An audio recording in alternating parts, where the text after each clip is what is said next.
Good afternoon, everyone, and let's begin. The title given here is Spikes of Corona, Pastoral Reflections on the COVID Impact. I'd like to say a few words about the title first. In a common man's language, the COVID virus is presented as a microorganism which can attach itself to human cells. In the initial reports about the virus, these attaching elements were spoken of as horns or heads, and that led to people designing helmets or even an auto rickshaw itself as having outreach tubes like the tentacles of an octopus. That was in my mind when I first proposed the title Horns of Corona. I wanted to look at the ways in which the virus attaches itself to the human cell and use that analogy to analyze how the COVID virus has affected different aspects of our lives as a believing community. But my search into the structure of the corona told me that more properly these are spoken of as spikes.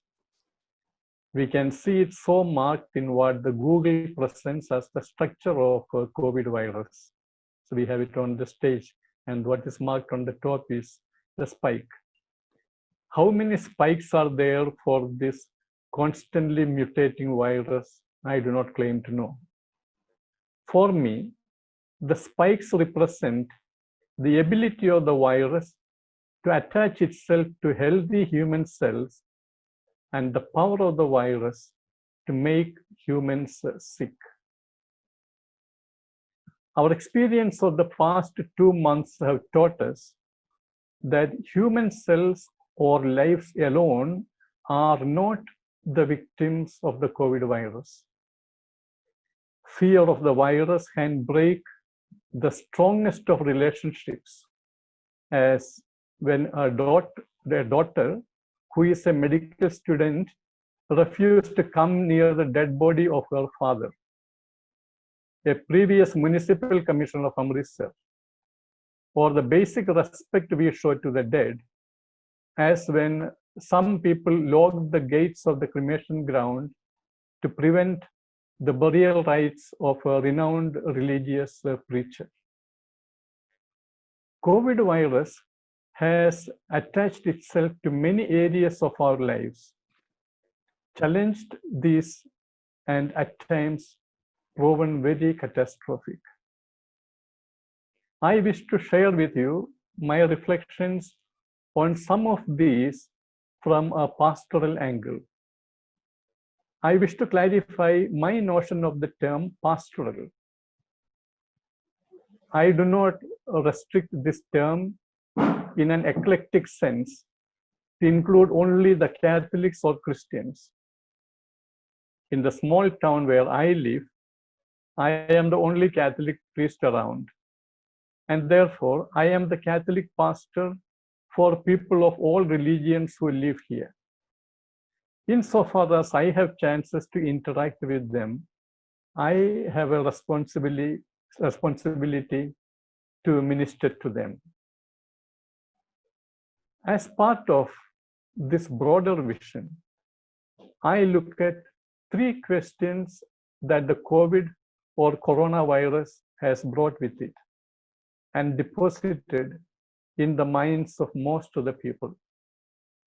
I will sound very simplistic when I present them, but that is the way I perceive it. I wish to reflect with you on 3 questions which are very much in the air or in the thoughts of many people. These 3 questions are: where is God? Who is responsible? What can I do? So we start with the first question: where is God?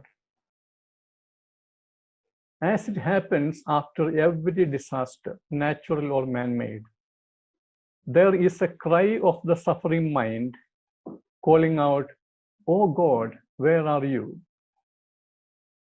Such a desperate cry of many believers were encapsulated in the reflections of Pope Francis as he walked alone in the Piazza San Pietro and shared his reflections on the cry of the disciples on the boat tossed by storms and currents.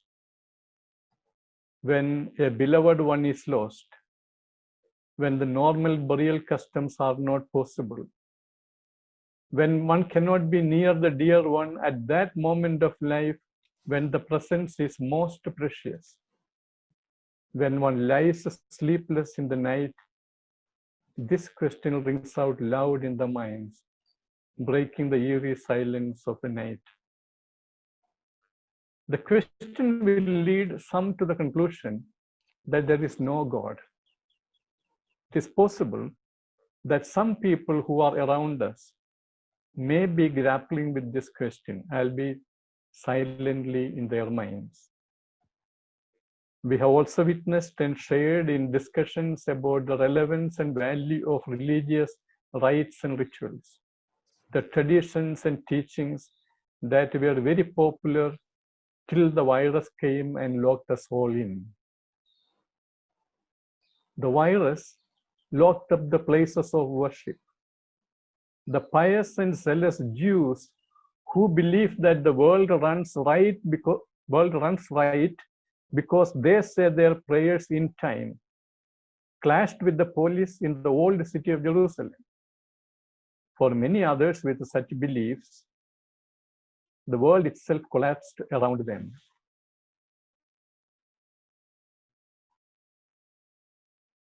It led to different conclusions.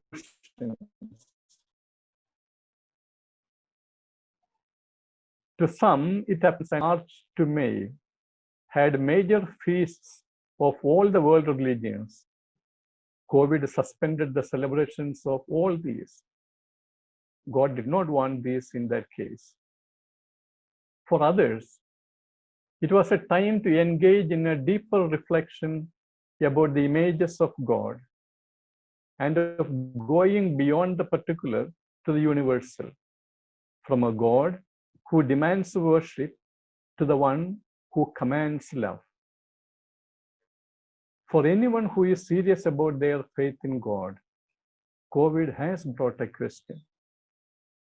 The results are appearing as the time moves on. For some, it means death or a total loss of faith in God. For some, it means a new life, a new meaning for everything, which includes God and religion. Some patients will survive with certain side effects of the sickness and the treatment give the walk-in faith, limping or dragging on with questions in the baggage of their bags. The second question, who is responsible for the virus? Two important answers have emerged. The first and most contested answer is that human and interest. It is unfortunate that each group begins the discussion with the answer in mind. Coronavirus threat has clearly highlighted an emerging tendency of our times.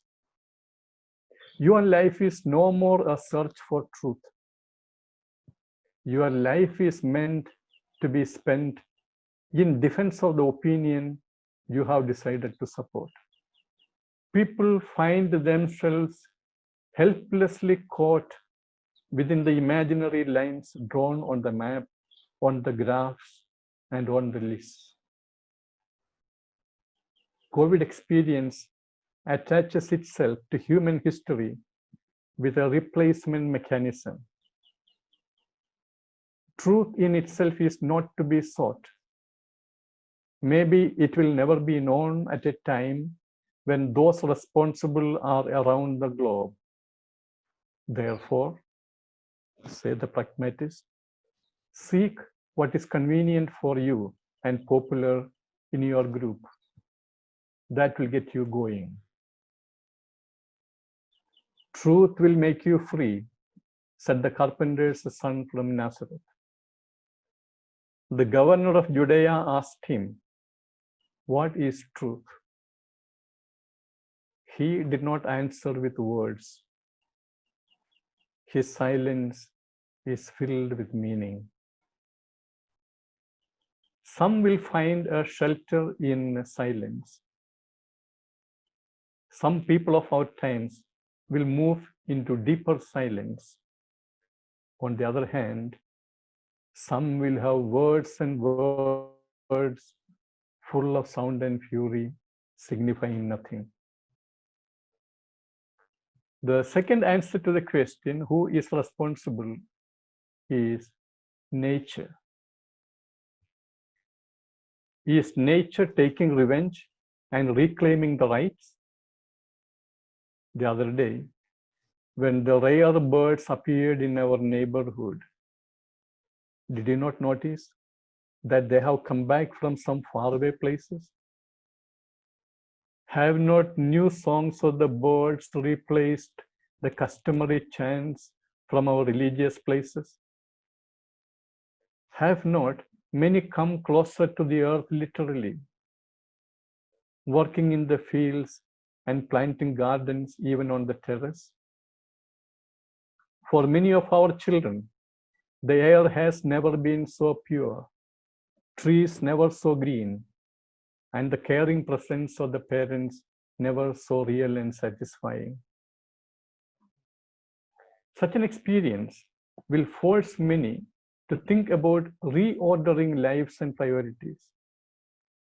While the good majority may run to the old ways, there might be quite many who like to go forward in the reverse gear. The third question, what can I do? The third question that COVID brings to each individual is, what can I do? Just as the children depend on parents to do everything for them, our society too expects the governments to do everything.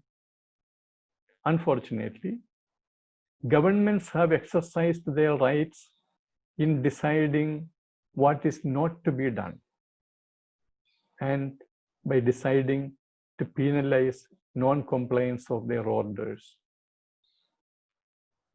As for the lawgivers themselves, there is no not to be done and no to be done. The latest maxim seems to be, rules are for fools. It is smart to disobey the rule and not to be caught. It is smarter still if you can get away even when you are caught.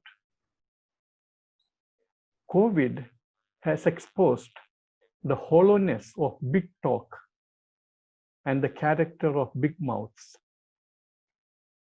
Those who made the difference are the individuals who stood their ground and did what they could in a spirit of service and dedication. All people of goodwill have stepped in, each in his or her own way, to be a part of the history that is being written these days. I like to conclude by looking at one man who stepped forward into history and made a difference centuries ago. So we pass on to the second part of our presentation. So first was raising questions. The second is looking for some answers. The Moses model for action. In proposing the Moses model, I will start with the third question, what can I do? And move on to the question, who is responsible? And finally, where is God, in the reverse order. First, Moses' personal struggle. First, the question is, what can I do? I believe this question disturbs many today. The book of Hebrews, chapter 11, verse 24 and following, the famous hymn on faith, we read these words. Hebrews chapter 11, verse 24. By faith, Moses, when he was grown up, refused to be called a son of Pharaoh's daughter, choosing rather to share ill treatment with the people of God than to enjoy the fleeting pleasures of sin. Moses had to make a choice to refuse to be called by his own name as a Hebrew. Moses had to make a choice to be called by his own name as a Hebrew and not as a son of the princess. His identity disturbed him. He could go on in the comfort of the palace. He rather chose ill treatment with his own people. This narration is bracketed by an explanation about courage or lack of fear. Hebrews 11, verse 23 makes a remark about the courage of the parents of Moses.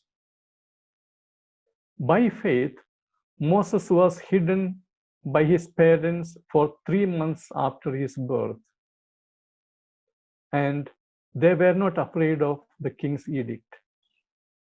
Towards the end of this description, we read again, by faith he left Egypt, unafraid of the king's anger. For he persevered as though he saw him who is invisible.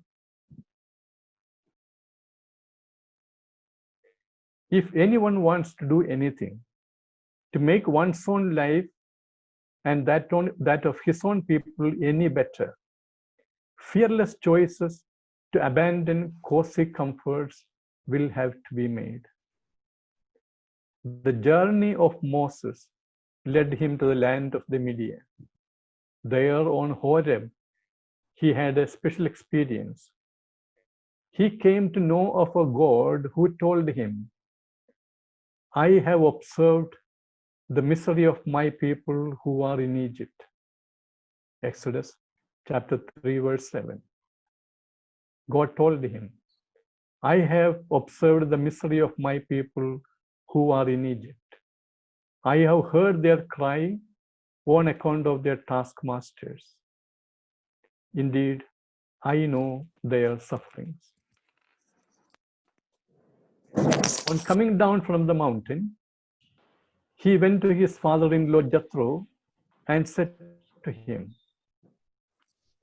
please let me go back to my kindred in Egypt and see whether they are still living. An undisturbed slumber is only a sign of an unquestioned identity or an abandoned or forgotten identity. Forgetting one's true identity and call can be a sign of many fears in control or a sign of addictions to the illicit pleasures. Now we come to the second question, Moses and nature. The second question was about responsibility. The description of the sufferings of the Israelites begin in the book of Exodus with the words, chapter 1, verse 8, now a new king arose over Egypt who did not know Joseph. People who look at life only in terms of their lifetime can make choices that can be detrimental to themselves, forgetting that our comforts of today have as their basis the contributions of many others can make us proud and exploitative. The God whom Moses encountered was the master of nature. The bush he saw burning on Horeb was not consumed. The stick he had in his hand would make waters to recede when raised over them. The rock would yield water when struck.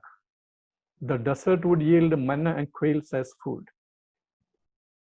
Jesus commented about this with the words, "Very truly I tell you, it was not Moses who gave you the bread from heaven, but it is my Father who gives you the true bread from heaven." The Christian interpretation of Genesis 1:28-30 will have to be revised in the light of the changes in nature in our days. I am skipping the reading of the text. Genesis 1:28-30. You could read by yourself, you know the text. Man is given the power to exploit the text or to use. But then we find later on, we read in the Bible that the earth is cursed because of man. Genesis 3:17. The question of our days is, who depends on whom for survival? We have come to the days when the premise seems to be nature now depends on man for its survival.